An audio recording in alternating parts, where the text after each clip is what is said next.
I keep looking forward to this conversation of how we are going to grade the year at the end of the year, because like this year's a home run for me already. Like, it's a catch-22 though. It's a catch-22. That's the thing. It's exactly you compare it to 2016.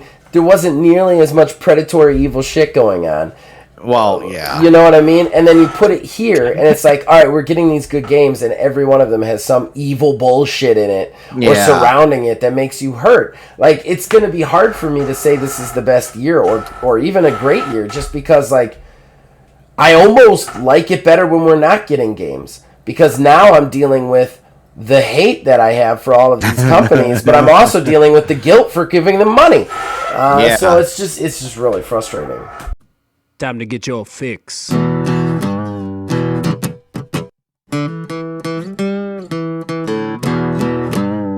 It's a horrible gaming podcast. It's not good, it's not great. Horrible gaming podcast. It's not even what you would call fair. It's really not that good.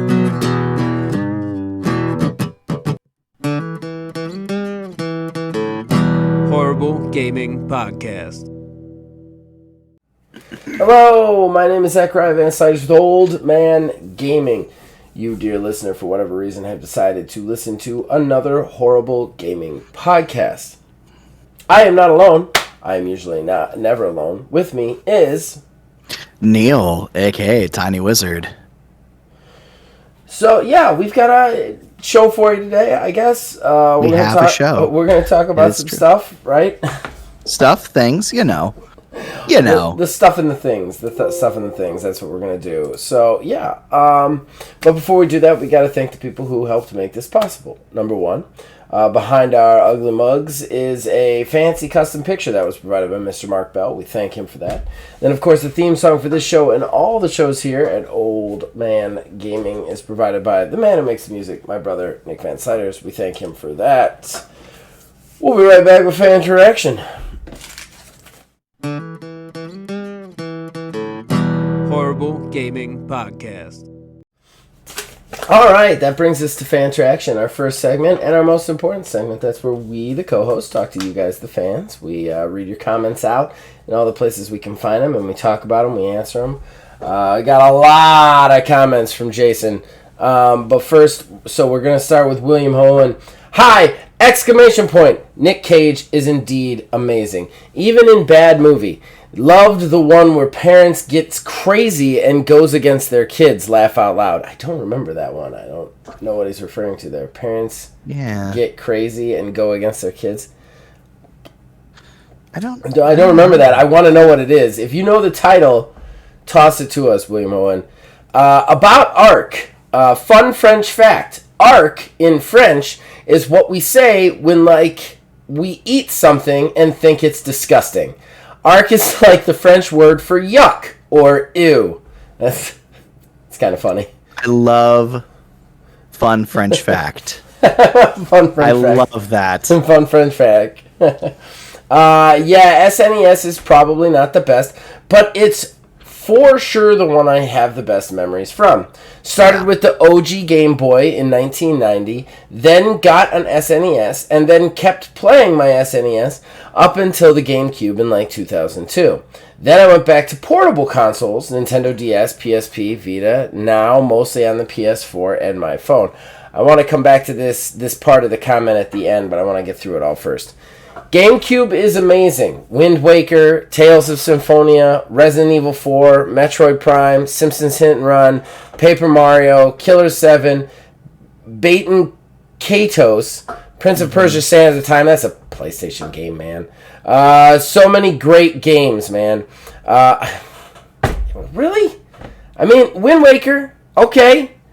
I'll give you that one. I didn't like the Thousand Year Door. I'm sorry. Maybe I guess I'm the minority. I liked OG Paper Mario for the 64. I didn't like Thousand Year Door. I will say Thousand Year Door was like the last like Paper Mario that really felt like a Paper Mario. Right. I mean, yeah, I guess you're right about that. I don't know. Wind Waker, Resident Evil 4, Metroid Prime. I'm going to give you those. All of those. I don't know Tales of Symphonia. I'm pretty sure that's a JRPG, so that's not my style. Yeah, it is. And Prince of Persia Sands of Time is a PlayStation game, man. It was ported over to GameCube. It didn't start on GameCube. Sands of Time started on PlayStation. Come on, man. Come on now. Come on now. All right. So I don't know. Joe. Oh, okay. GameCube still is. It's not doing it for me, guys. I'm sorry. Anyway, I have no idea what the objective best console is. So yeah, interesting talk though. Okay, so very short off topic. I've been playing Streets of Rage 4, and it's amazing. You're goddamn right it is. Thanks for the show. Cheers. Hashtag early 3D sucks. Early 3D sucks.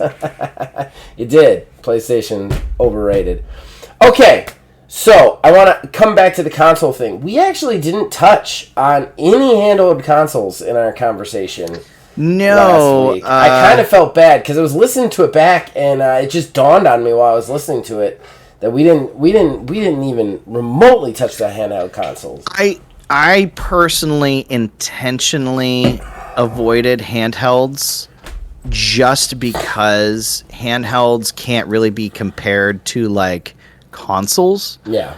I feel like that would have to be its own separate list. That's tough though. And that's to tough to that say end- because to Switch is that end- handheld and it's a console. This is well, tough to that's say. true too.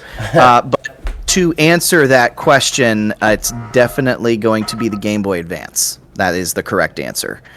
Look, I'm going to be honest with you. I cannot argue this because handheld consoles were almost never my jam. I'm much more into the idea of portability now than I ever was when I was a kid or younger, a young man. I never really got into that. When I wanted to play video games, I wanted to be alone in my house, relaxing. Like that's when I wanted to play video games. If I was out and doing something, I never felt the need to pull out a video game system. Yeah. I'm not saying there was anything wrong with that. I'm just saying it wasn't my thing. So the game systems I owned were just OG Game Boy, and I didn't own that until much later in life. Game Gear, weirdly enough, the Sega Game Gear, and then now the Switch. That's it. So, like, for me to weigh in on handheld consoles would be impossible because I just haven't played them, to be honest. If I had to pick a handheld console right now, I'd pick the Steam Deck because that's the one I want. That's the one that looks the best to me. But again, like it's nearly impossible for me to really like Pick one. Yeah, throw into this. You know, don't really like, have a dog in the fight. no. And the only thing I played on OG Game OG Game Boy was Pokemon Yellow. Yeah. And then I got Pokemon Stadium for my 64, and I just played it on there. I didn't even like play it on the Game Boy. So, tricky for me to really weigh in on any of these consoles. Game Gear I played a little bit, but Game Gear, as much as I like it, 8 batteries like a motherfucker and was heavy as a had shit. So it was very hard to like play that game. Like give it the, you know what I mean? Like, Yeah. Also, like if you had it in the sun, you just couldn't see the screen. Like you were done. Like it was over. So like, I don't know. It's a tricky one on that. But so I'll default to you on OG GBA as the winner in that category. All right, so let's dive into these Jason comments because he was one shitty motherfucker. So Jason, our basement used to flood all the time until the farmers around us tiled their fields. Now it only floods when the sump pump fails. Well, that's good. That's very good. That's very good. Speaking about, I think one of the bonuses or... We had a sump pump conversation. Yeah, it sucks. I had to just take that filter out because it kept doing it. So now I've just got to find a way. I've got to find another way to do it. What I think I'm going to have to do is wrap the grate itself in like some sort of mesh or something. We'll have to see. Someone needs to sit Neil down and make him watch some movies, says Jason. I've been trying, man. I've been fucking trying. He's been fighting that fight for years now. I've been fighting that fight since he's been on the fucking podcast. It's ridiculous. It's a slow roll, but it's going. It's going. I've seen all the Rockies now. Rockies and the first 2 Creeds. So that's a gap that's been closed. I finished Demolition Man. There was not much left to that movie. Yeah, in the end, it was a good movie. Yeah. However, the conversation about the exchanging of fluids kind of put me off. It's wonderful. It's wonderful. I still want to know what the seashell thing is, though. Watch the Honest trailer. The fucking Honest trailer guy goes into this rant about what he thinks the three seashells is. It's hysterical. Oh God. So the other question: did you get to watch Face Off? Because you said that was your next. No, mission. that is on my list still. That I'm going to assume I'm probably going to do that on Friday. I'm going to be making a ludicrous amount of baked goods for a wedding, a bridal shower. So I'm probably going to have my tablet up for that. So that may be when that happens. All right, well, moving on. Jason then says, I can't Five Nights at Freddy's. Living murderous animatronics is a big no. Like mannequins or ventriloquist dummies, nope. I 100% agree. No, thank you. I pass, hard pass, hard pass. It's funny because we've been having Nicolas Cage conversations, and he was in that that fake knockoff. Yeah. The other thing, funny story about my wife, Melissa. She hates stuffed animals, dolls, and everything that has eyes because she feels like they watch her. She has a real problem with them. It bothers her because Stella is obsessed with stuffed animals and has like 1 million of them, and it drives her nuts. Secretly, she doesn't let Stella know, but it drives her nuts. Jason then continued, I refuse to buy a PS3 because of the snootiness of the Sony asshat, and refuse to get any any PlayStation still. And I agree with that 100%. They really screwed the pooch on PlayStation 3. And they continue to have their very like gatekeepery, we're better than everybody sort of outlook, even though they're very clearly losing everything. Yeah, the main reason why I bounced on the PS3 was there really wasn't a whole heck of a lot for it. I mean, there was tons of stuff to be fair, but this was before Sony was that the first party powerhouse. That's when they started to get that ball rolling when Last of Us came out. Yeah. And then it was the PS4 that they really hit their stride with all that. But yeah, that's actually why I remember that. That's why I sold you the PS3, was because like I played what I was going to play on it, and that was about it. And then, lo and behold, a few short years later, like 2 years later, I wound up buying another PS3 used. It was broken. I fixed it. I still have it, but I only have like 4 games for it because it was just like rando stuff that came out after the fact. Well, I'm definitely not going to buy that one for me because I hated that system. I bought it because I specifically wanted to play 2 games, and I was excited to get it. And then we got it. The UI sucked ass. It was so hard to use. It would update so terribly. Like I hated that system. And I'm with you on the snootiness, Jason. I think that was the start of PlayStation going, we're better than everybody. We're going to consider ourselves a premium system, even though at this particular juncture they're in serious trouble and everybody hates them. You know what I mean?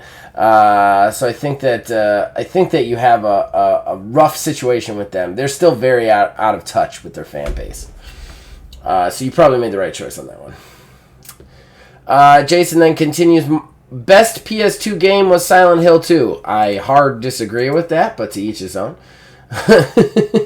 Best PSX games were Silent Hill and Final Fantasy 8.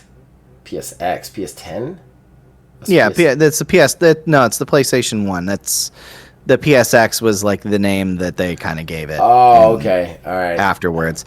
Yeah, Final Fantasy Symphony of the 8. Night, man. Wow. But Final Fantasy 8. Final Fantasy 8. I remember I picked up Final Fantasy 8. I don't know why I kind of fell off on it. It sucked. I'm sorry, Jason. I hate both Final Fantasy 7 and 8. This was 7, boring as hell. The only reason I stopped playing 7 was because my save corrupted. And then now, as an adult, I actually went and spent the money to buy Final Fantasy 7 for my phone. But it's one of those things now that it's such a daunting task to put Yeah. the time required into that game. I'm just like, I can't. I just can't. I can't even begin to start to play it. Those games were not for me. Final Fantasy VII bothers me, and if anybody really wants to hear a giant rant about it, I did a rant on William Holen's podcast when I guest starred about it. But it's just a game that never gives you what you want. It's always about to give you what you want. It always gets you to the point, like teases what you want, and then doesn't give it to you. Like every time, it's like, oh, you want this girl to be in love? She's dead. You want a big sword fight in the end? You don't get one. You know what I mean? Like, it's just every time you think, oh, it's gonna get cool, it gets shitty again. You want a badass as the main character? We're gonna make him into an emotional poop head by like mid game. Well, to be fair, Final Fantasy VII Remake seems to solve some of those problems because they're changing the story basically. That's fine. I guess spoilers on a 3-year-old game at this point. I have no interest. You can't make a remake and then make me go, yeah, I want to play that now. No. I liked it. Well, good for you, Neil. I'm happy for you. And if you like Final Fantasy VIII, that's fine. I didn't like it. I hated it. Yeah, Final Fantasy VIII was just okay. I mean, like I said, everybody's got their own. Right. It's an opinion. I love Sonic the Hedgehog 2006. Just because it's as broken as it is. We've had this conversation before. Yeah. It's broken, it's fun as shit. Yeah. Best GameCube game was Eternal Darkness, which I'm surprised nobody mentioned that on their lists. That is one I never played personally. Because I don't do spooky shit. Mm-hmm. But that said, what it did, it was so far ahead of its time. Yep. So far ahead of its time. Yeah. With the sanity stuff and making you think that the game like crashes or like just shit just happening. That was amazing for its time. Yeah. Highly regarded game on the GameCube. Okay. I had an Atari ColecoVision, NES, SNES, Nintendo 64, PSX, PS2, GC, and Wii. I don't have a favorite system because I am game oriented, not system oriented, which is fair enough. I think still you can objectively take the libraries of that system and go, that library was better than that library. I think that,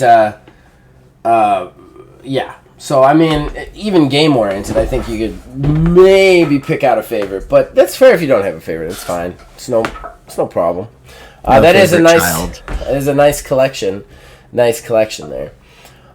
He then continues, I lived my first years in a town slightly larger than Manton, population 1,500. Then we moved down here, out in the sticks. So my anti-city and anti-corporation probably had its foundation in those. Fair enough. I lived in Manton, Michigan. Well, I was born in Columbus, Ohio, weirdly enough. Then before I was 2, I lived in Manton, Michigan until I was something like, I want to say 12.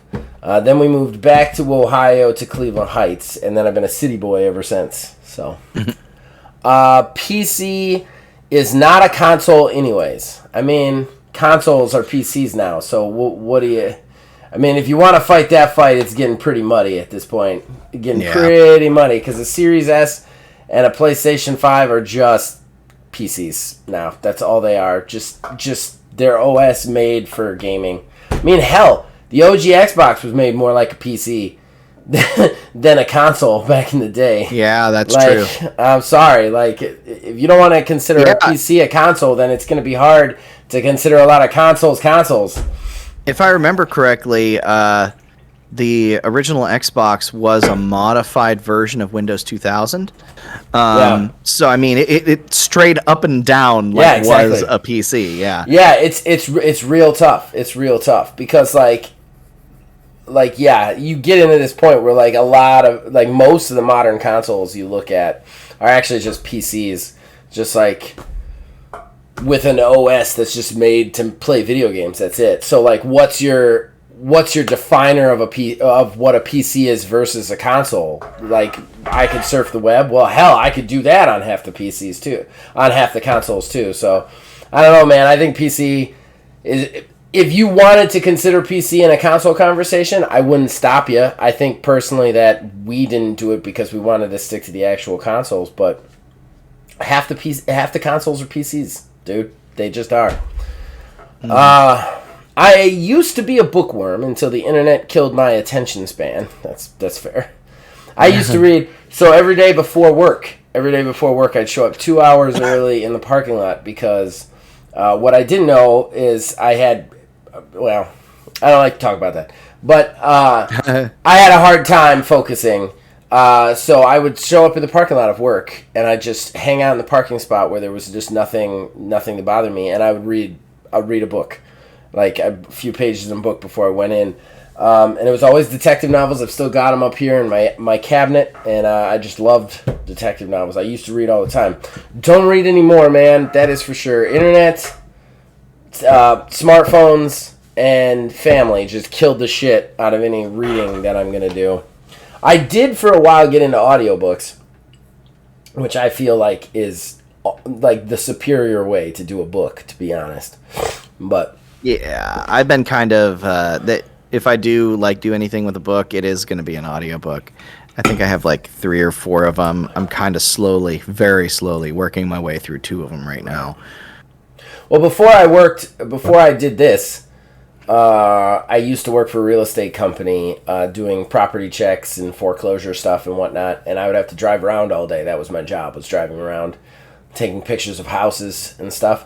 I just go to the library and load up on audiobooks, and then just like that would be my stuff because at the time I didn't have a smartphone, so I didn't do podcasts, you know what I mean? So like that was what I did. But all right. Jason, I want to see Renfield. Only to see Nick Cage as Dracula. I want to see Renfield very badly. For all the reasons. I actually am a huge Nicholas Hoult fan, so I'm all in for him, too. Yeah, I'm a little curious about the movie, but the reviews were not so kind. Yeah, I don't give a shit. I mean, there are a lot of reviewers who just, like, don't get shit. You know what I mean? Yeah. Nowadays. They haven't been kind, but I don't know. There's been a lot of movies that they've hated that I'm like, this is great. I don't know what they're talking about. You are fined 1 credit for violation of the verbal morality statute. That's his final thing. Thank you for all those comments, Jason. Thank you, William Huon. Anybody else who wants to comment, you can always comment. We'll read them and talk to you about them. But we are going to take a quick break. We're going to be back with our talking point. Neil got to play the Street Fighter 6 demo. Yay! And I have some very negative things to say about Street Fighter 6. So, okay. We're going to put that all into a talking point, and yeah. So we'll be right back. Horrible Gaming Podcast. That brings us to our talking point, ladies and gentlemen. Neil got to play the Street Fighter 6 demo finally. I feel like he's been on the waiting list for since the game came out. I'm so excited for him that he got in. So what's the deal? What's the skinny, man? How was the Street Fighter 6 demo? So, well, it's not like a closed beta or anything. It is an open free-for-all demo. Oh, okay. It was last Thursday, I believe it is. They had a whole showcase for it. Afterwards, they basically said, hey, the PS5 version is up and ready to go now, and all of the other platforms are going to be getting the demo here on the 26th, I believe it is.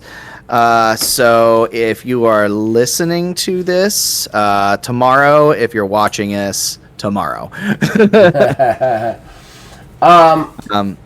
go ahead. In there they did show some stuff that it answered a lot of questions that we had. Okay. A lot of things that were kind of up in the air. So one of the main ones that I had been very curious about, and I know that we had speculated on based off of what they had shown. There was the whole system with the created character. That created character, originally it looked like it was just an avatar, like you could play as that created character in the open world story. But when it came to online, you could not really play as that character. From what it looks like in that trailer, they basically presented the ability to take your created character online. That is fucking exciting. Yes, you can take your created character online, and that character gets leveled up too throughout the course of Online play too? story. Oh, I sorry. don't know if the leveling up part carries over, like if they just like put everybody's stats flat. Yeah, I assumed you'd personally. I assumed you'd level up through the story, and You then do, once yes. you're done with the story, you'd be on par with all the other characters statistically, and then you take it online. You know what I mean? Like it's like a natural cap. So, kind of. So, when you create that character, I guess I have to start from the very beginning. The created character system is extremely in depth. Nice. And the best part about all of it is it's the first time that I know of that something like this functions like this. The character that you create, how you build them, affects their stats. So, vitality, reach, and strength are all affected by your character's stats. Now, I'm going to send you something here in the Facebook chat to show you how absolutely ridiculous you can get with this character creator. This is Facebook Messenger you're sending this This in? is Facebook Messenger. This was the character that I made completely screwing around intentionally. All right, give me 1 second. It's loading. Yeah. Why is it loading so slowly? Come on, dude. Oh, okay. Still signed in as Old Man Gaming. Oh. All right, sent 3 photos.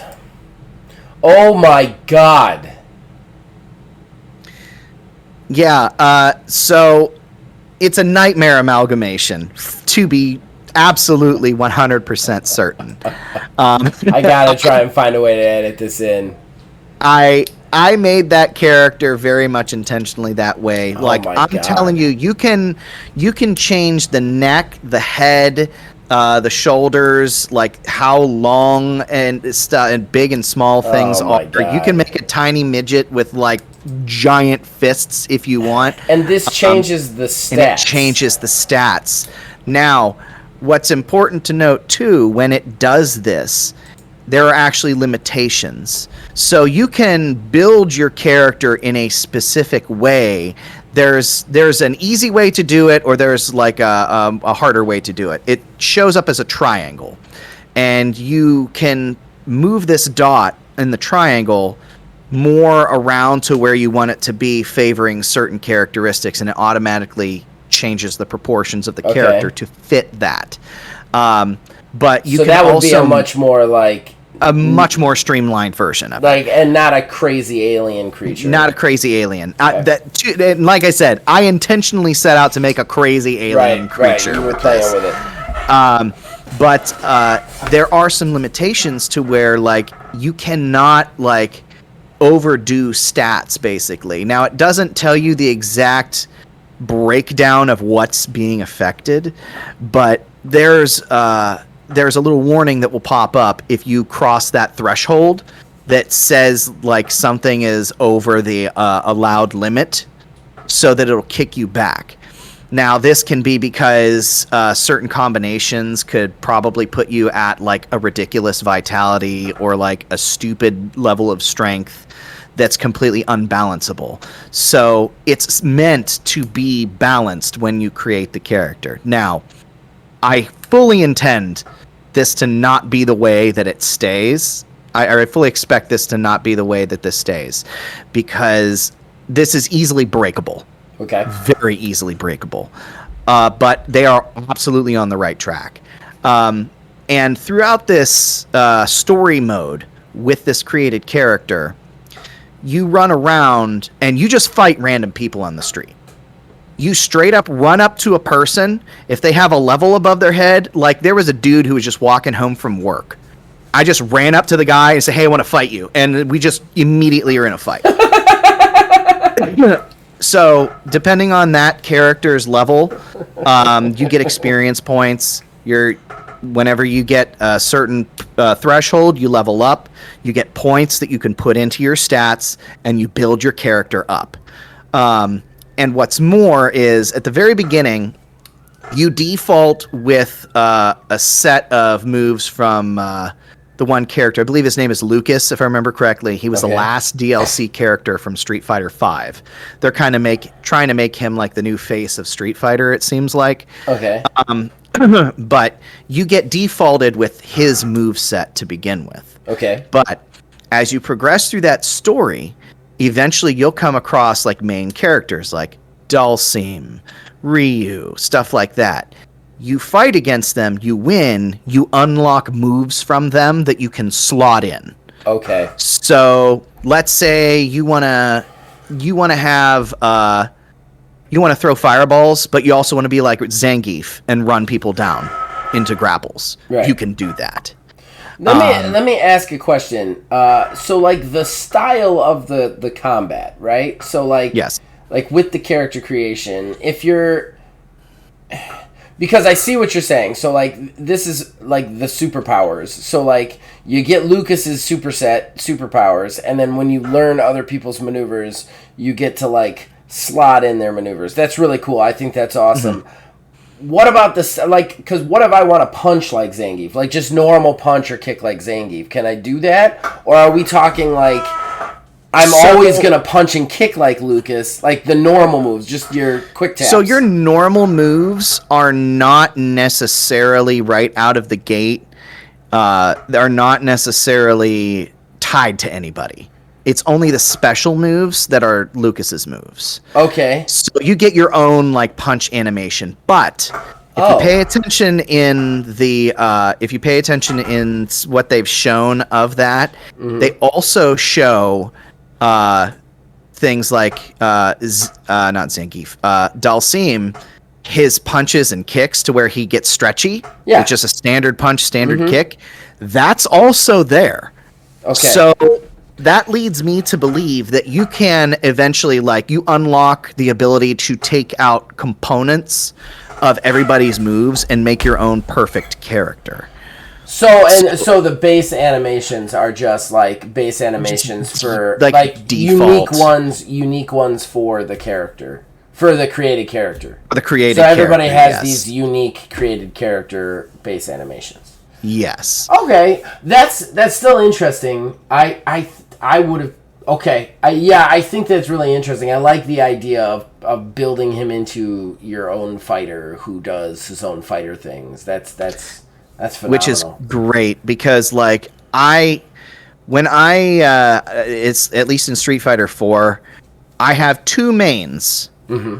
One is Bison and one is Chun-Li, and they play entirely different. Right. If I could mash those two up into a perfect character, that'd be fun. That'd be great. Now, of course, I don't expect them to have this created character in online ranked play. I'm sure it's just for, shits and gigs. And it is going to be interesting to see if you'll be able to do the duo battles as well, which I don't know if we talked about those at all. We've discussed in previous times we've discussed mentioned what we want to do, what we hope is in there for duo, but I was actually going to go into that because I wanted to ask you some of that stuff, because one of the things we were kind of hoping for was that we could go co-op through the entire story together. And play this as a series, but we weren't sure that was going to be possible. So, like, how co-op is the co-op? So, like, are we talking just like online 2v2, or are we talking? It looks like it's online 2v2. Okay. All right. There's a lot of stuff in this demo that's either blacked out or just straight up not there. So, like, even like the characters that you can select from. obviously you can make a created character, Right. but you can also go into just the versus mode, and there's only 2 characters that you can choose. It's just Okay. Ryu and Lucas. Okay. So that's really it. Okay. But outside of that, it's like it's pretty bare bones for this demo, to be sure. Okay, no, that's fine. I was just wondering They if do- we had some more insight on that, because that was something Yeah. you and I were kind of hoping for. Because like I wanted 2 things for me to put my money down on this, because I'm not a big fighting game guy. For me to put my money down on this, I need 2 things, and those 2 things are A, created characters, which sounds like they nailed that, knocked that out of the park better than we both expected. And they also need to put in the ability for you and I to play it co-op in some way, shape, or form in a fun way. You know, like run around an area Yeah. together, get in fights together, that sort of thing. I would even love it if they allowed you to co-op up in the open world and you picked who got into the fight. You know what I mean? And then you just watch the Yeah. other person have a fight. That would be cool too. Like if you didn't want to balance it for like everything for 2v2, you know, like or tags in and out. You see what I'm saying? Like you could just be Yeah. like, oh, that's okay. Which one of you is fighting this time? You know what I mean? Like I think that would be cool. That being said, so the duos in online play, how interesting is it? Is it like a tag base, like old Marvel vs. Capcom? Well, that's the thing is, like, it's not available in the demo. Oh, that's a bummer. And we've not really seen any of that yet, so it's not really clear as to what that's going to be. Especially given the fact, like, I would be curious to see how that plays out. Because there's no... that I can, discern, especially with fighting games, you have the ability to do custom controls, and a lot of people do custom controls. Right. And the controls is something that we do have to touch base on too, because they Okay. did some very important things this time around. Okay. But I don't see a way for them to have a universal, this is how you tag in and out, based off of how people have their controls laid out, potentially. Okay. So I almost wonder if it's, okay, so we're going to do a lineup, who wants to go first? If I get downed, your cleanup, Okay. sort of situation. So that remains to be seen yet. All right. But controls, there's actually 3 control schemes, which is very odd. I don't necessarily know how I feel about it yet, because there's the classic, your standard button input with your directions and then a button press. But there's also one's called dynamic, to where you just kind of press buttons based off of where you are in relation to the other character, Oh. and you'll auto combo. And then there's one, I believe it's simplified, which is just a single direction with a button press. Now, here's the thing. I would hope that they do matchmaking based off of control scheme. I see what you're saying. Yeah. Because it forces you in the very beginning, when you do your created character, for some unknown reason, it forces you into the dynamic control scheme right Okay. out of the gate. So you have your standard button presses, you just kind of push the buttons, but you can also hold in the right trigger, and then that implements like a flow of like special moves and stuff. It seems like it's easily spammable / breakable. Right. So you couple that with, individuals who like have practiced or played for years, stuff like that. Like it kind of forced me to go through the tutorial right out of the gate with Ryu. I was doing the tutorial things in literally 2 seconds because I've been doing this for years at this point. Right. But this dynamic thing is great for new people, beginners, people who can't get the directional inputs down right, or just it's somebody who's experienced and wants to play with like a sibling or something. It's fantastic for that. That said, when you go online, especially in a ranked sort of situation, Right. Which is about the only thing I ever do online ranked is Street Fighter. You don't want to get into a match where it's the worst in fighting games, where you've practiced, you have your flow, you have all of your combos and everything, and somebody's just Pressing a spamming a button. controller, Yeah. and it's just like, oh, I won because I just did things. Like it doesn't feel good. Okay. So I hope that's something that's addressed in online matchmaking. Okay. All right. Well, anything else? Any other insights from the demo play? No, I wouldn't say not so much. Like I said, I'm pretty sure I'm gonna download the Steam demo here whenever Okay. it's available in the next few days. Just because I want to see how my computer's gonna run it. Okay. I do like what they have done with the systems.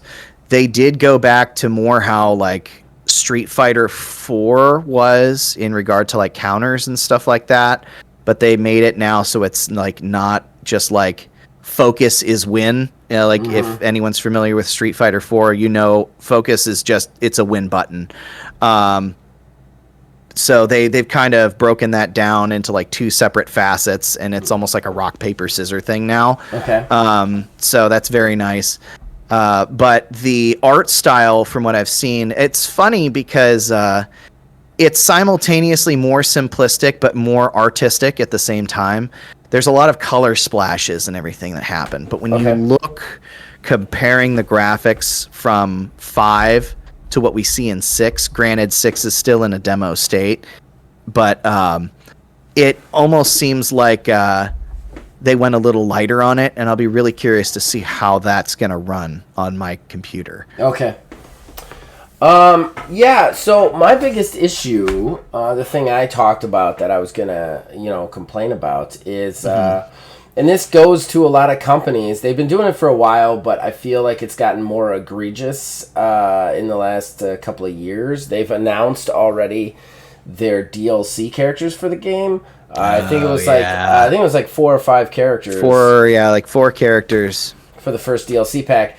And they actually showed a trailer of these characters in action. So you have the characters done. The game is not out yet. That is part of the game. Why is that not part of the game? I mentioned this last week, with the whole part of the problem discussion. 2K23 did the same thing. They openly admitted that they had more characters done, but they cut them so that they could sell them in the DLC. This is ridiculous. Like, I don't understand why we as consumers have to keep dealing with this shit, but I felt like back in the day, and they've always kind of done this, we've always known that, like, okay, you had at least some of this done before this was released. You know what I mean? Like, we've always known that some of these DLCs are like, they're either already in production, post-production before the game releases, or they're in working, but it was still kind of hidden. You know what I mean? Like, it was kind of like the worst kept secret. Like, they weren't just openly saying like that. I feel like they are now, and the Capcom thing kind of pissed me off that you have working trailers of these characters. And so somebody in a room right now can play these characters in the game. The game is not even out yet. And you've already announced the DLC, where those characters are going to be and how much it's going to be. That's insane. Like, at least hide it better. You know what I mean? Like, don't tell us about it till the game comes out, at the very least. Like, Jesus. Well, if you remember, too, this is Capcom. Yeah. Those who got in trouble for multiple games of having all of their DLC on disc. Yep. They did it with... I think it was Street Fighter 4 as well. Yeah, They did it. yeah. There was Street Fighter 4. There was Marvel vs. Capcom. The Street Fighter fighting game wing of that company is notorious for this. Yeah. it's not super cool doing that. And I feel like now it's just because things are the way they are now. They're doing the same thing but more egregiously. Yeah. It's just not on the disc this time. Yeah. It's exactly like you said. It's ready to go. And this roster, it's only at launch, I think it's 12, 16 characters, something like that. Street Fighter 5 is at 40. Yeah. So, like, when you compare those, like, they're definitely, obviously going to have DLC characters. That's fine. But these 4 should have been included as a part of it right out of the gate. Yeah. They cut 20 these out. characters is fine. Like, and I understand the idea of having a team working on your DLC before the game is done. I understand that. I'm not going to say that that's not viable. That's, like, I get it. I totally get it, and I'm not upset with that. But when you have the product done before the game is even out, like the edition, then it's part of the game. It's part of the game. Like, and this is ridiculous, because this isn't even like a DLC in the fact that, like, you're not getting more, like, modes. It's not like they're, like, we're not talking about, like a DLC for, like, Outer Worlds or something, where it adds a bunch of stories. You know, we're talking about a DLC with 4 characters. 4 characters to the base game. So they cut these characters. That's what they did. They cut these characters, and they're holding them until such time as the game is released. And then they can charge you again. The other thing that I don't like about this, too, is when does this game become a games of service? Like, when do we consider this game a games of service? And when do we then get mad because we're paying $70 fucking for it, and we're going to pay another $10 for every one of those character packs, So, in regard to that, Street Fighter V was basically a live service game. Yeah. Street Fighter V offered, like, a rotation of give this character a try every so often. They also got in huge trouble for turning arenas into giant ads for various things, which did not go over very well with people. But if you actually look at the timing on these characters that they have, it's very intentional with what they're doing. It's almost like a live service roadmap. It's every 3 or 4 months or so, a new character is going to come out. And you better be damn sure that they're going to sell an edition of this game that is going to come with a pass for just the first DLC characters, and they're going to sell another edition for like $100 that's going to come with the next wave of characters after that. After those 2 are done, they're going to repackage Street Fighter 6 into, like, Street Fighter 6 Arcade Edition, which is what they do now. They've been doing this for quite a while. That's going to have all of those DLC characters as standard, maybe do a little bit of retooling, rebalancing here and there, but then they're going to announce the next wave of 4 to 8 characters, and guess what? There's going to be a pass that you can buy for those.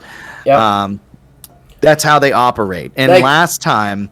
last thing here. You're fine. Last time in Street Fighter V, you could technically unlock the DLC characters with in-game currency. But lo and behold, it's in-game currency that is hard to come by or comes by in small quantities, and characters cost a whole heck of a lot. But hey, guess what? If you want to send us like $10, you can have this character here, or instead of $10 a pop, here's 30. Give us $35. You can have all 4 characters. Save you $5. Save you all the time. Come on, hint, hint, nudge, nudge. They know what they're doing down to a science at this point. Yeah. And if you remember too, they said that Street Fighter V was going to be the last one. Yeah.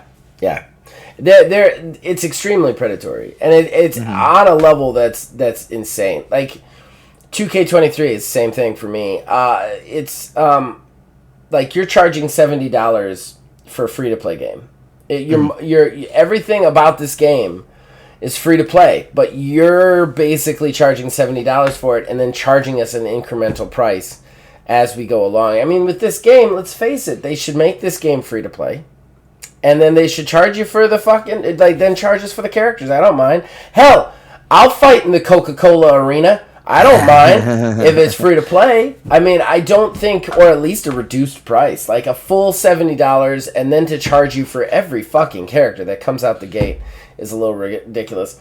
If there's an in-game currency that allows you to get the characters, I will at least say that's good. Like I said, I played For Honor a lot in my day. That was one of my games, my go-tos, and it had a very similar, like, okay, well, you're paying like full price or whatever, and then the extra characters cost money, but all the characters had a 9,000 to 13,000 steel cost, and if you played the game regularly, you could get that in about a month. It's not that bad. You know, like, I never felt like it was egregious in that. So if they have an in-game currency that allows you to purchase it, great. I mean, and it's not part of some insane loot box structure.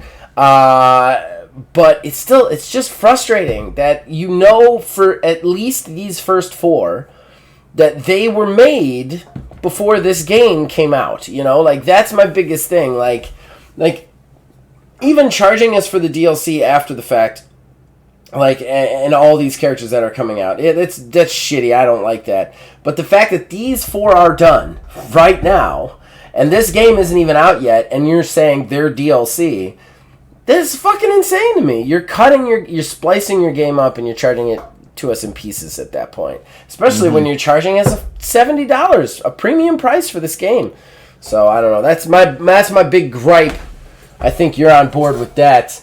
Yeah, and that's the thing, is at the end of the day, as much as I'm looking forward to Street Fighter 6, especially with how much of a disappointment in my eyes Street Fighter 5 was, I'm ready for Street Fighter 6, but at the same time, like, I'm still gonna... Yeah, it sucks. It almost, not to be over dramatic, but it almost hurts, you know? It does. Like, because you look and see how it used to be. Street Fighter 4, you had to, like, unlock characters. You could do very specific things, play as this character on this difficulty without continuing. Then, like, Akuma shows up. You beat Akuma, guess what? Akuma's unlocked. Oh, great, cool. You had a thing to work towards. Now it's just like, Akuma is being held ransom. Save him by giving me $10. Like, I think it does suck. It's something about modern gaming that I hate. I think you and I are, and anybody who works with this channel, is more affected by it because we are more aware of what's going on in the gaming industry than maybe your average gamer is. Because we research this stuff. We pay attention to the news because we have to for the podcast. But it hurts. It sucks that, like, I got 2K23 because I am a wrestling fan and it's the ultimate wrestling game. Like, I've played 60 hours of it. I love the game itself, but I still have to carry this guilt with me that I basically shelled out money to an evil corporation that decided to put it in my butt. And it's the same with you in Street Fighter. Hell, it's the same with you in Tears of the Kingdom. It's going to be that... Like, and I think everybody out there, I've said this multiple times, everybody out there has their lines in the sand, and everybody out there has their exceptions to the rule. You know what I mean? Like, we're all human. That's just the way it is. There's no hard, fast, final rules out there. But it sucks when you have to buy a game that you're aware is screwing you over because that's your game. You know what I mean? And it just is the worst when something you absolutely love is taken and kind of turned into something designed to hurt you. And that's what these things are. They've basically monetized our love of things. And that's insane to me. Like, that is the lowest form of evil like I can think of. Right. Is that they're like, "Oh, you love this? I can make you pay more money for it." And that's insane to me. And you're going to do it. It's very predatory in gaming right now. And it just sucks. Yeah. But I'm glad to hear that you like the game. The character creation sounds good. On a more positive note, I'm hoping for the miracle that would be co-op in the story mode. I mean, won't hold my breath, but I'm hoping for it. At the end here, the last thing I'm gonna mention before we move on. Sure. I think there's nothing confirmed with this, but this is not like a timed demo to my knowledge. It's not like one of those things to where it's only good for like 2 weeks and then it goes away. I think it's going to be a demo that's available until it launches. Right. And we have about a month and a half-ish before it launches at this point. Yeah. I think what they're going to do after a few weeks is they're going to unlock just a little bit more of the functionality. Let's say maybe have 4 characters and then allow you to go online into online matches. And I hope that they unlock the ability to give the tag teams, the duos, a try. Yeah, that'd be really cool. I think one thing about fighting games in general is they need to make it more accessible to large player bases, like large groups of friends. I mean, your people who play Call of Duties and your shooters and stuff that are like, they have groups, they have play groups, and then these are my 5 guys I play with every night. I have a group that I play with like 2 or 3 guys anytime I go online and play. If you want to get us into that, you need to give us more than 2v2. You know what I mean? You need to give us.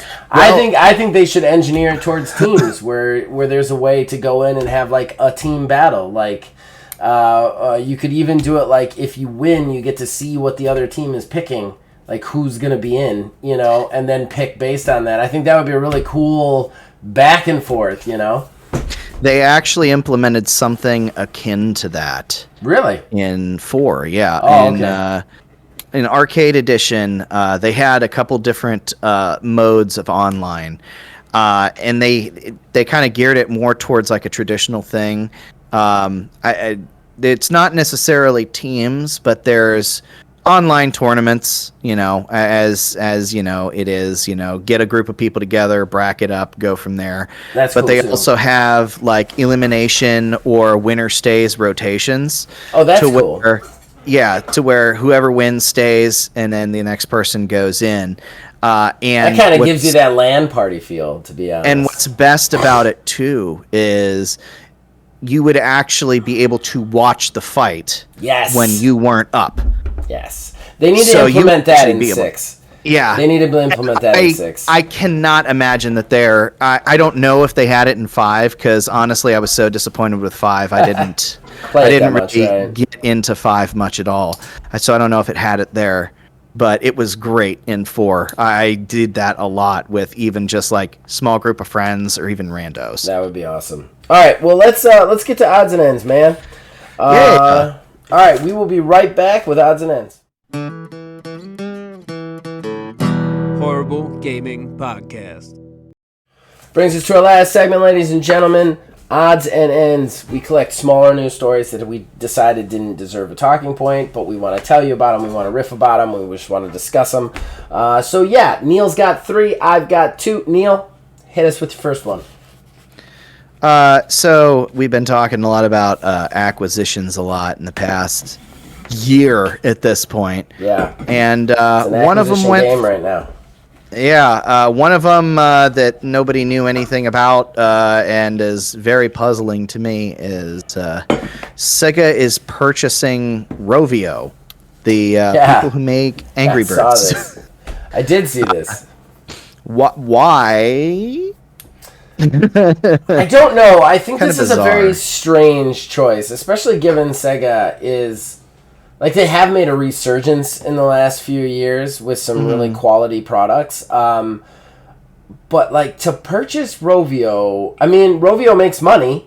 They're Angry Birds. So, I mean, they make money. They make plenty of money. McDonald's also makes money, but Sega's not buying them. Yeah, I mean... It's weird. It's very strange. It's very strange for them to purchase this mobile Angry Birds game company. Like, what I think is really interesting, does this mean we're going to start to see more mainstream Angry Birds games? Like, are we going to see, like actual, like, big AAA productions of Angry Birds from Sega? Like, is that what they're looking to do with it?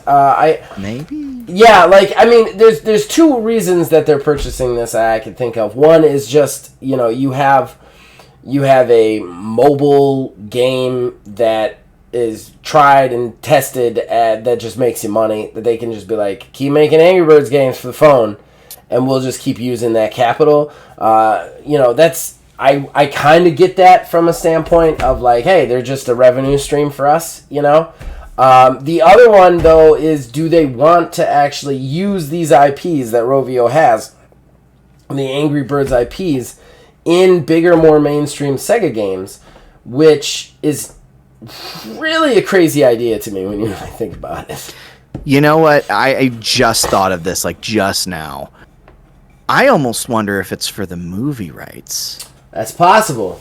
Because they've now dipped their toe into the Sonic, and now, we're going to be getting a third Sonic movie. Mm-hmm. We were just talking about the Knuckles spinoff is in the process of filming. I wouldn't be surprised if they bought Rovio, because there's been 2 Angry Birds movies so far. Yeah, right. I almost wonder if they're going to make a third one. Yeah, that's possible too. It's very possible. Plus, Rovio does a lot of like little cartoon shows with Angry Birds as well. So like that could be another thing. Like, it's a revenue stream. It's just, what are they going to use that revenue stream for, and what do they want the property for? I think it would be really interesting to see Angry Birds in a more mainstream AAA. I would love to see, I know this is crazy to say, but I would love to see a 3D style Angry Birds. Where you, not platformer, but like where you play it like Angry Birds, but it's like the slingshot, but it's all the physics, and it's like a whole like city of pigs and shit. I think that would be really cool. I think it would be a really cool advancement of it. It could potentially work. I would be down with it. I've played Angry Birds many times on my phone, so I don't know. I want to see what they do with it, but it's very interesting. So it's my turn, right? Yes, it is. All right, guys and gals out there, I know you have been enjoying your Hogwarts Legacy. You've been playing it up. You've been flying around and fighting beasts, and probably you've been sitting there thinking to yourself, why didn't they include Quidditch? Why was the Quidditch tournament canceled in the game's story? It's so weird. And then of course you got hope a little bit when some data miner saw the mention of Quidditch on Hogwarts Legacy, and then of course the Hogwarts Legacy company Avalanche was like, no, there's definitely no Quidditch in this game, and you were probably thinking to yourself, man, I just don't understand why Quidditch isn't in this game. Well, guess what? It's because they want to make a whole nother game just based on Quidditch. And it looks like it's going to be like a games of service multiplayer fiasco.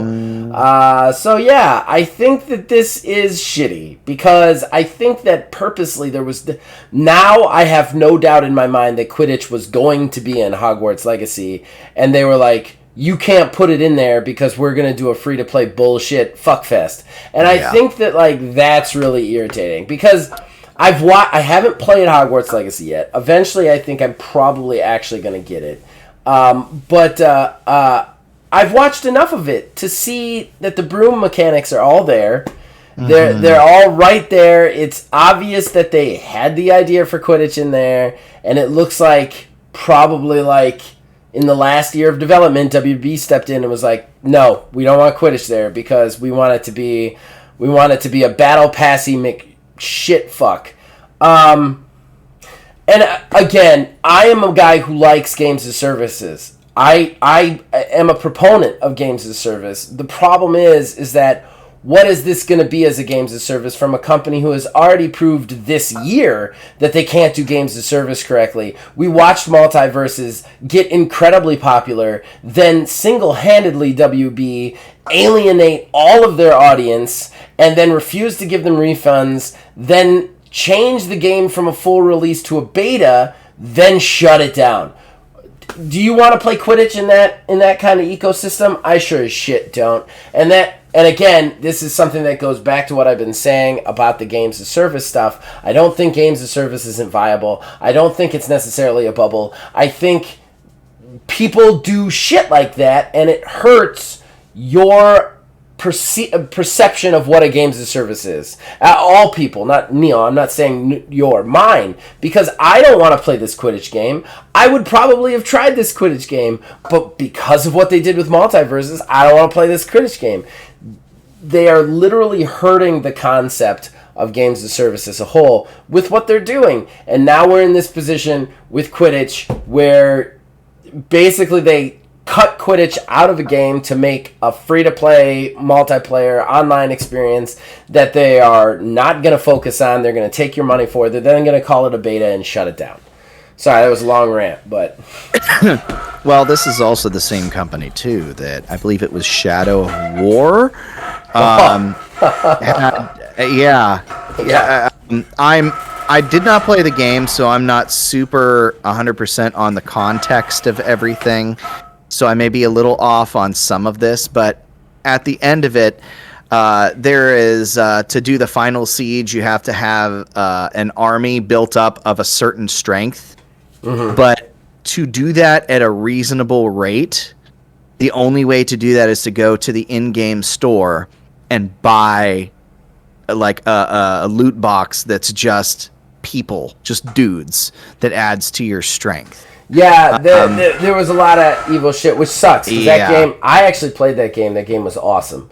Like, on its base level with the Nemesis system, that game was awesome. But they had a bunch of in-game microtransactions for a solo game, and people were like, why? And then you kind of realize that, like, you can't possibly beat the game unless you really grind this shit out, or you go in and buy something. They did walk that back and change the difficulty. Yeah, they did eventually. But yeah, this is the money dried up, probably.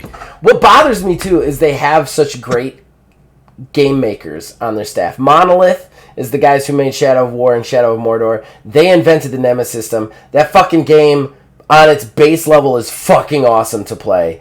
Now you've got Avalanche doing Hogwarts Legacy, great game, and it's just it's just evil shit, you know? Yeah, I remember when you sent me that too. It was one of those things to where I had no idea about it. That I found out about it from you at that moment, and I could hear my eyes roll. Because it's like, it all makes sense now. Yep. It all makes sense now as to why it's not there. Yep. And like the in-game excuse that they give for why there's no Quidditch is like they straight up address it right out of the gate in the game, they do. And it's just I lame saw as it. shit. Yeah, I was watching a playthrough and I saw it and I was like, that's weird. Yeah. It definitely looks like that it was cut content. Personally, what I thought originally was that it was cut content and they were going to do it as a DLC, which, okay, a little bit shitty, but I get it. And that would be a pretty cool DLC to have in that game. But, like, no, they cut it for a completely different game. All right. It's ridiculous. Your second one. So, yeah, my second one. So there's an indie horror game called Iron Lung on Steam. Okay. And Markiplier actually played through it a while ago, and I guess he was so thoroughly impressed with that game, he is actually going to be directing and starring in a movie adaptation of that game. Man, Markiplier does some crazy stuff, doesn't he? Yeah, he does. Have you ever played through one of those YouTube games that he made? No, I know of them, They're but I've insane. not.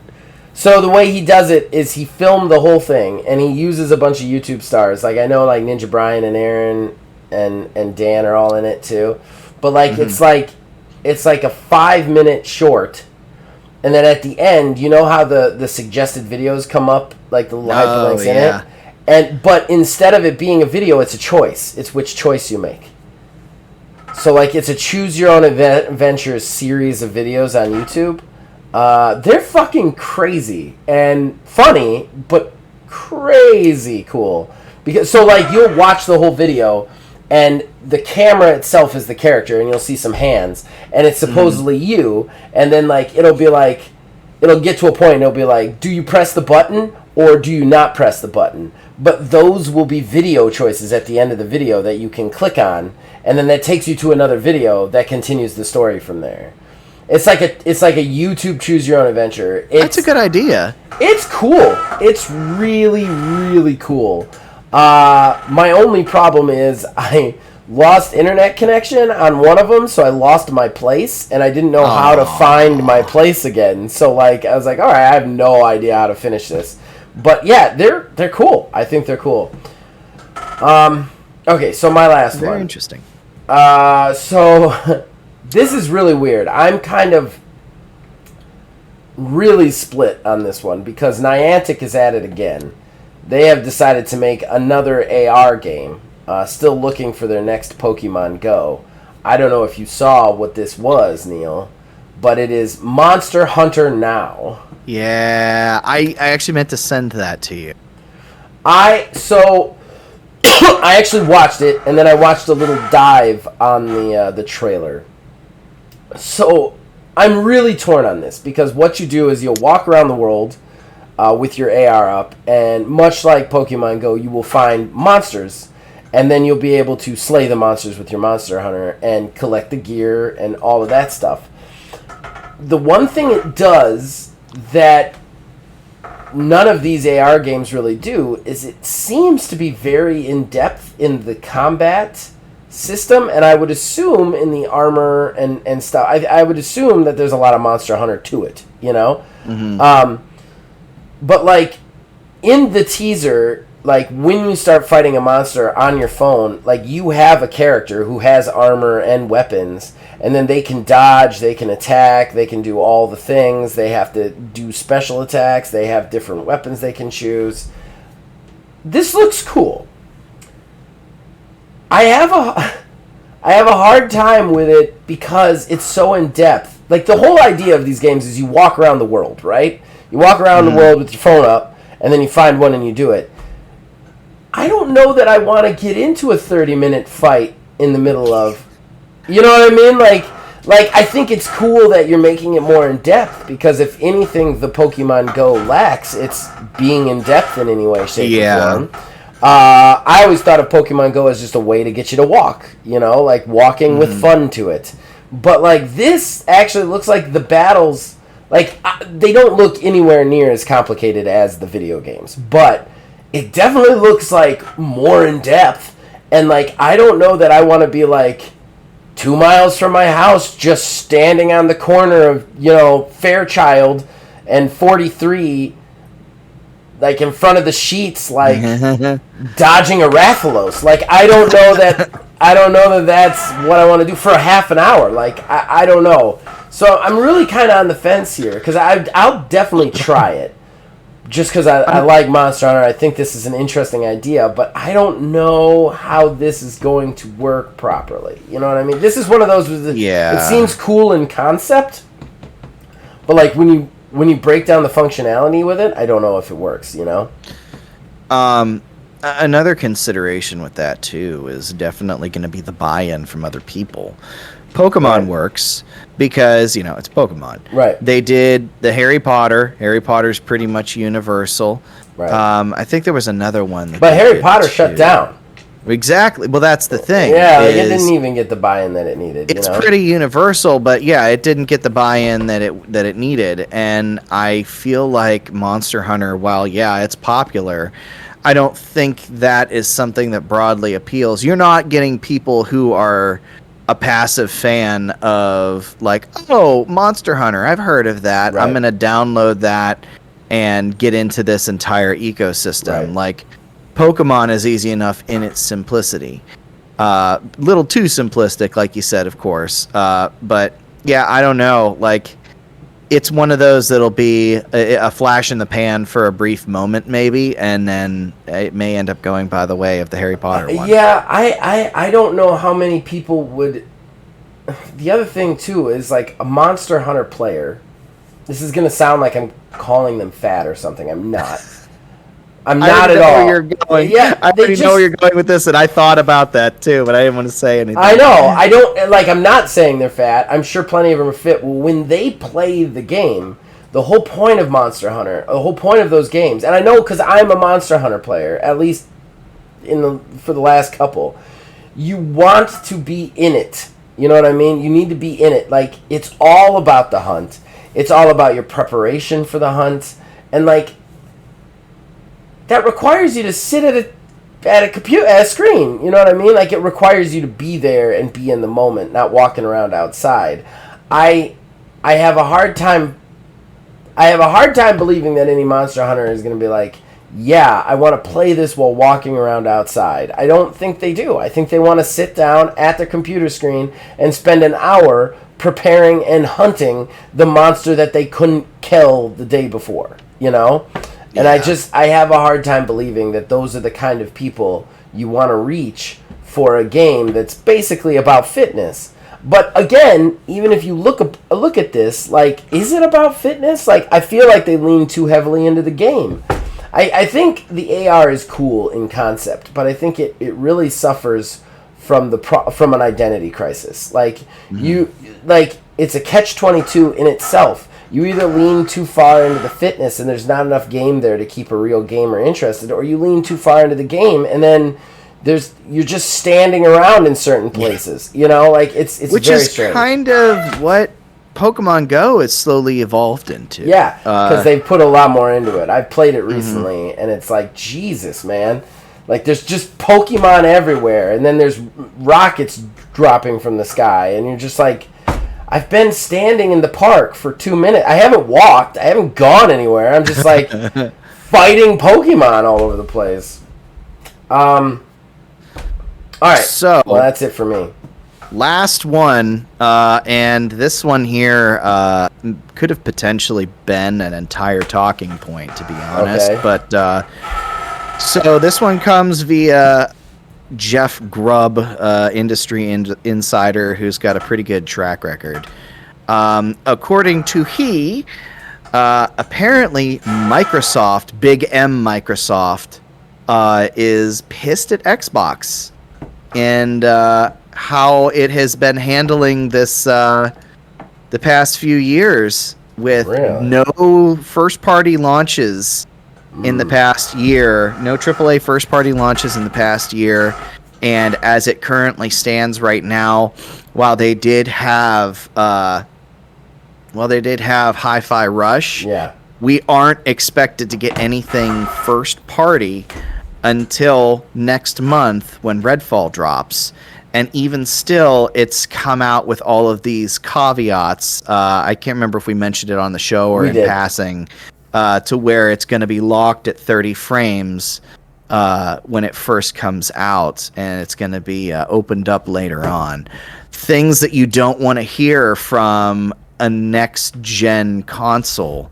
And then from there, we have Starfield now, who has... Starfield's just been the can that's been kicked down the road so long at this point. A year and a half, almost 2 years after its initial launch date was supposed to be. Just keeps going. And that's really all we know of for Microsoft from Xbox at this point. Microsoft basically is, according to Grubb, pissed that they spent all of this money on acquiring all of these studios and have really nothing to show for it. Yeah, same. Same. Because he said that Microsoft, his contact at Microsoft has said that the higher ups have used the phrase that people regret buying their Xbox. Man, this is an interesting topic. I think that, it's definitely possible, right? That Microsoft is mad at Xbox. And if you're looking at everything from a first-party standpoint, from just that, first-party standpoint, how much money they've spent on these studios and how much these studios have produced, they've definitely overspent and underproduced in the studios. I would say, though, my counter to this is the amount of control they have over the industry now, as well as they didn't just buy these for their next game. Like, they own Bethesda, which means every Bethesda game is now in Game Pass. Mm-hmm. Like that's the issue I have with this, and I think it's very possible Microsoft could be upset. And while I hate to say this because I hate Microsoft and Xbox right now, I think it's short-sighted because yeah, okay, no first-party releases in this year, no first-party releases last year. Hi-Fi Rush is your one and only outlier. You have all these promised games, just like 25 promised games that haven't come out. And the ones that have come out have been kind of horrible, embarrassing failures, other than Hi-Fi Rush. But, on the side note, you now own all the Bethesda games, they're in Game Pass. You now own all of the Obsidian games, they're now in Game Pass. You know what I mean? You also did have Grounded last year, which I would argue is a AAA release that did amazingly well. So like you have all these things that dropped into Game Pass. So like while I could see Microsoft being upset, I feel like once they look at the numbers, they're not going to be. I mean, they have spent a lot of money to not get any productions after the fact, but I don't think Phil Spencer was buying these companies necessarily for their next game. I think he was buying a lot of these companies for the library they have. Same with Activision. I think that, like, is he really buying Activision for what's coming out other than Call of Duty? No. He's buying Activision for all the previous Call of Duties, for all the previous Diablos, for, you know what I mean? For everything that's in the past that he can then stick on Games Pass and just jump the value out the fucking window. You know, because that's really... When you buy a Game Pass, when you buy an Xbox, what are you buying it for? You're buying it for Game Pass right now. That's why you buy an Xbox. That's why you sign on to that ecosystem, is for the amount of games that come out in Game Pass. I would also argue that, like, every game that isn't released just for Xbox, like any third-party game that comes out for everything, but they still manage to get it into Game Pass, is a win for Xbox. Yeah, I think how they're looking at it, I wouldn't necessarily say that it's short-sighted. I think they're only looking at one side of the whole. One aspect. Yeah, because that's true. They do have a stranglehold on the industry basically at this point. But at the same time, when it comes to Xbox hardware sales, they don't necessarily need the hardware because they have things like backbones and Razer Kishis and general computers anymore that can stream all of these games to them. So yeah, they do have all of that going for great as a whole. But when you look at the actual hardware end, like, there really is no super reason to have an Xbox console right now because of those other offerings. And of course, that's negating arguments like, well, internet connection stability for game streaming and everything right. that. Obviously, that's a consideration. But yeah, I feel like their first party division, they got to get their poop in a group, which seems like, if Starfield actually comes out this year and is actually good, it's a big old if. And then with what we've seen with Hi-Fi Rush being surprise launched and being relatively well regarded, as well as Redfall being on its way here at this point within, 3 weeks? It's looking like things might be turning around. We also got Minecraft Legends last week, too. Oh, yeah, that's right. That's true, too. That just released as well. So, like, I don't know if you consider it AAA or not. I think at this point they might have earned that status, even though it's pixel-based. Yeah. But yeah, Minecraft Legends launched. I actually played it. I'm going to do a review on it. Oh, yeah? Yeah, it was interesting. It's an interesting game. It's weirdly more fun than I thought it was going to be. Like... I think you'll agree with me on this. I think one of the biggest problems that Minecraft Dungeons faced was that it had a level of simplicity to it that was too much. Like, it was just like... It was just tapping a button through an entire level. Like, you could even do it without even really attaching new equipment most of the time. Like, it was very mindless, and it took out all the Minecraft stuff, the Minecraft goodness, like the building and the collecting and stuff. This game finds a way to, like, put all that in while also having the real-time strategy elements to it. And it's a very interesting game. I played it. I had a lot of fun with it. I'm probably going to play it again.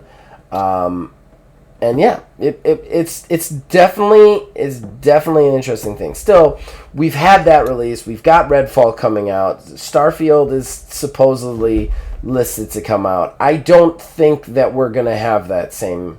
I think after this year, we're gonna be done with the they don't have any first-party games discussion, because we're gonna start seeing these things more regularly come out from these companies that they purchased. You know, I think the real question is, what are these games' qualities going to be when they release?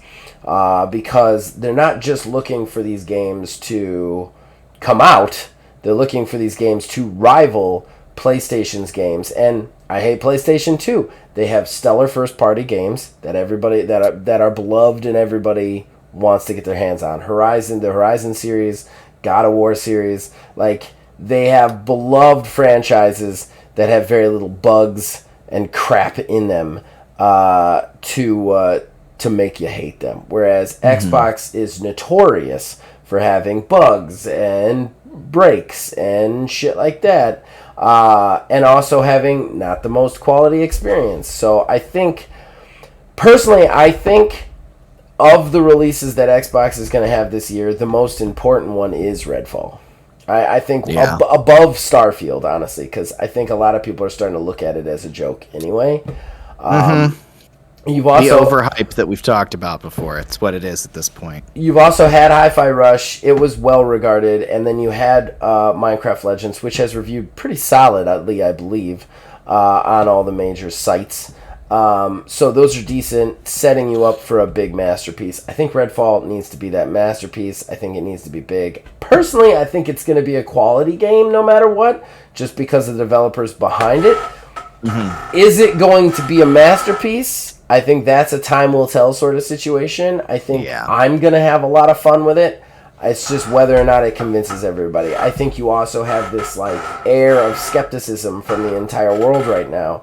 So Xbox can't just win. They need to win. You know what I mean? They need to knock it out of the park, because the people who are already skeptical are going to find ways to hate the thing you're producing. So if it's just good, it's not going to be enough. You know? They need masterpieces at this point. And I think Redfall needs to be that to earn them some credit to make up for whatever shit show Starfield is. Yeah. All right. So that's it, right? We can be done? That is it. Right, we can done. we can done now. We're going to take a quick break, guys, and we'll be back with plugs. Horrible Gaming Podcast. All right, that brings us to the end of the show and the shameless self-promotion that comes with it. Neil, do you have anything special you would like to plug? Yeah, so if you are listening to this tomorrow, if you're watching this tonight, you can jump online and watch a stream where Zach and my wife mentally and emotionally abuse me. He makes it sound so bad for him. You know, it's funny. Well, that's kind of what we've been going with the past few times. It really hasn't been that bad. It hasn't been that bad. Now that I've said that, I've probably put the target on my back, and y'all are going to be ramped up. I don't know what it is about me and Kayla being around you. It just turns into us insulting you. I don't know why. Like there's some energy the two of us give off. It's like a Dragon Ball Z fusion. But yeah, we'll be playing K-Latch. It's the two K-Latch. It's the two names. There's a winner. K-Latch, and it almost sounds like a DBZ character too. Yeah, I mean it's better than CAC, which would be the other way. CAC, Kakaraya. Yeah, we will be playing You Suck at Parking. Yes. One last time. I mean, one last time for a while. For a while. Yeah. Because we're gonna be doing Redfall, which Zach and I had a conversation about. To the side, it's not like 2-3 weeks away. It's only like 9 days. It's a handful of days away. Not even 9 days since we're recording this 2 hours before it ends. It's actually 8 days.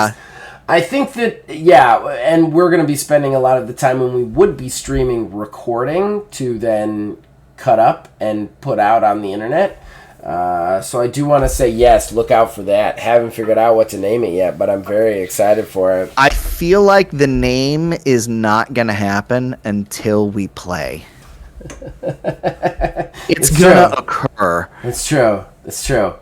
The Lasso 3. All right. So look out for that, guys. That'll be premiering sometime in May after we have recorded a few episodes and I've been able to splice them up and find a day and time to put it out because, ladies and gentlemen, we have content strapped. It's just strapped. There is sometimes 2 shows a day. It's ridiculous. We have... And I have a bunch of reviews coming out for the next couple of weeks too. I just did Sifu Arenas. This week I'm doing some older games. Panzer Paladin. I got to play. So we got reviews. We got streams. We're doing a lot of TTRPG stuff now too. So that has started to populate all over the place. I have been Your first episode of Axiom, I started listening to that the other day. You enjoying it so far? Yeah, I'm trying to get a feel for the system. Systems is a little crazy. Crazy violent. I got in, I want to say, about a half hour into that episode. I've got to do something with it because the world is very unique, created by me, and I decided to show, not tell, but... A lot of people are like, I have no idea. Like, why is that guy an armadillo? What is that guy's deal? Like, you know what? Too. Whenever I heard, I forget who it is that's playing the armadillo person, but I was like, holy shit, because that's now the third. I think like the third person that you've played a tabletop game with who's had an armadillo person because. Wasn't it Phil who had a character that was an armadillo person? Yep. Then I did Vast in our Monster Hunter-esque Mad Max type Savage Worlds game. And now there's this one. So, what's funny about that is I also am doing one-on-one sessions, which is a one-on-one game that we play monthly, myself and Wizard. We kind of have a rotation. And right now we're actually playing Teenage Mutant Ninja Turtles. I'm game mastering. And he randomly rolled a mutant armadillo. So it is now 4 armadillo characters. I have a weird obsession with armadillos. I don't know why. So there's always an armadillo race in my game somewhere. Check that out. Astral Drive just went up. Actually, it's kind of popular right now. It's up to like 30 views or something. We're doing pretty good on it. I saw 33 views as of yesterday. Yeah, we're doing all right. Hopefully that continues. There's another TTRPG stream that's happening weekly. The Astral Drive is bi-weekly, but there's another one that's happening weekly. That is for my new game. It actually launches this Friday on Drive-Thru Games. It only costs $4, just $4 to purchase it. It is only digital. And I will be updating it regularly, keeping it going. So once you purchase it, you'll get any updates that we make to it, anything like that. It is and this is a mouthful, but it is a wrestling promoter simulation journaling game. You can play it solo or cooperative. Basically, you take on the role as a wrestling promoter running their own promotion. You create and draft wrestlers randomly. You have to manage your funds to put the matches together, to book the matches. There is a way to generate the matches that kind of helps you, the player, write the matches instead of just like tells you what happens. You could play it by yourself and just write everything down. You can play it with other people where you are competing for ratings with other promotions. And right now we're actually streaming that at, it's a weird time, but 1 p.m. on Mondays. And it's myself and a friend of mine named Josh. He has a promotion. I have a promotion. And basically we run through the promotion in about an hour or two. A week of shows in about an hour or two. So please check that out. We're having a lot of fun with that. It's very cool if you like the TTRPG stuff.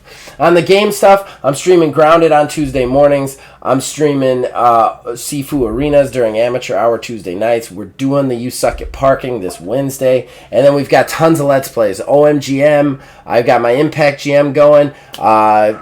Thankfully, WWE 2K23 fixed their bug that was crashing all my games, so I don't have to deal with that anymore. And we've got the Redfall thing coming. We got tons of shows, guys. Reviews, everything out the wazoo, just coming your way. Whatever you want, we have it here. And if we don't have it, damn it, we'll get it. Yeah, I was about to say, we're doing just about everything other than, like, narrative story stuff. Like, that's basically... Oh, no, we're doing narrative story stuff. We're doing that on Mondays. So check out whatever you want. And that's it. You guys can also contact us on Facebook at OldManGamingDH, on Twitter at OldManGaming9. You can join our Discord. Links in the description below. Influence this and all of our shows from there. I do want to just say, on a side note, if you like tabletop role-playing games and you like actual play podcasts where they like play the game and you get to listen to them, there is none better than Two Monsters Rolling Dice. Look it up, find it, listen to it. It's only about 12, 13 episodes in. They're phenomenal. They play Fate Core. It's like, they're so good it sounds like an audio drama. But they're very new and they're very low rent, so like you could get on the ground floor. They actually have like shouted me out a bunch of times because I talk about them on Twitter all the time. I'm gonna plug them here now, so check that out if you can. And then I'm gonna keep watching, listening, and keep making them. See you guys next time. Pause. So we did end up going to see the Mario movie. Yeah, what'd you think? It was good. Yeah? It was really good. That's awesome. It very much is a movie for kids, Right. with the exception of like one character, which they kind of show in the ads. Aluma from Mario Galaxy was like held prisoner, Oh, wow. and They got a lot of stuff in there, man. oh, they have tons of stuff. But this little fucking Luma is all bright and happy and has a very cheery demeanor. And it just, like, says the most off-base shit. Like, the only thing left for us is the sweet embrace of death. And it's like, what? That's awesome. That's awesome. That's the whole shtick of that character.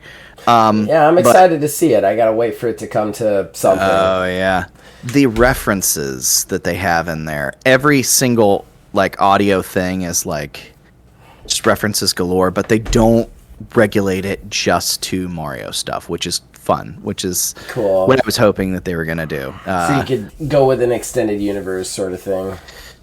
Yeah, I mean, they don't do, like, they don't hint at like, oh, there's going to be a Zelda game and Zelda movie in the future or anything like that. It's all like Mario / Nintendo stuff. Right. It's just like little nods and everything like that.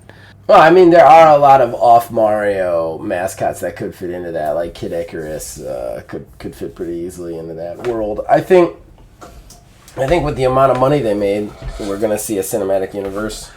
Yeah, I mean, they definitely. Lots of money. Yeah, they Lots of the definitely monies. know what they're doing. Yeah, it's approaching that $1 billion mark. Yeah, three weekends in a row they've led the box office too. Yeah. So yeah, they're making all the monies right now. I think we're gonna see a lot of Mario in the future, to be honest. Yeah, I think Shigeru Miyamoto even said something along those lines too. Yeah. We'll have to see, man, because Sonic's got Sonic. They're making the Knuckles movie. That's the next one, from what I understand. Yeah, it's the spin-off. I tell you, man, it's the one irritating thing. I'm too old and tired to invest in cinematic universes anymore. So, like, I feel like depending on how wide and branching these things get, I'm going to quit because I can't do it. I will tell you, like, at this point, like, I actually had a conversation with some people at work the other day about this. Mm-hmm. My manager stopped the Marvel stuff after Endgame.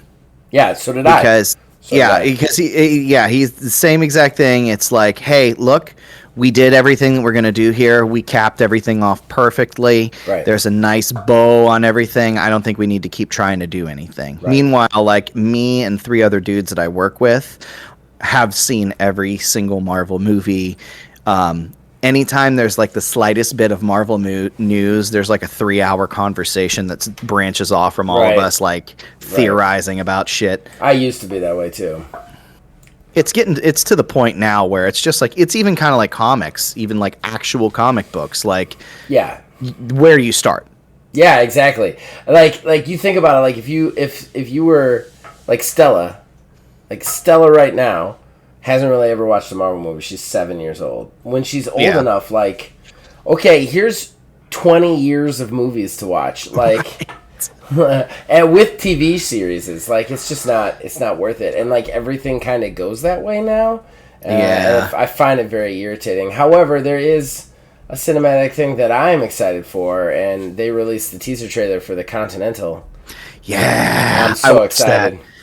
So excited. Because it's supposed to be when I always forget his name, the guy who's in charge. Winston. Yeah. It's Yes. like when Winston first takes over, if I remember correctly. Yep. Yeah, it's when Winston first takes over in the 70s, and I'm super excited for that movie. It's a 3-part movie event, so it's gonna be like 3 movies. I was like, oh yes, give it to me, num num num num. And then they announced next year, I guess. What is it? The Ballerina. Yeah, I heard about that. Yeah. That's really interesting because they set that up with 3. So I don't know. Again, though, careful, Warner Brothers. Please be careful. Too many movies, and I will be fatigued. I think if they don't fall by the way of Marvel, how Marvel just is like every single year now, it's like 3 movies, 2 shows. 2 shows, yep. If they do like 1 movie every other year, I think that's the perfect amount. Yeah. Yeah, I agree. But yeah, anything else is overkill. Couple of series here and there, keep it going, sure. No giant cinematic universes.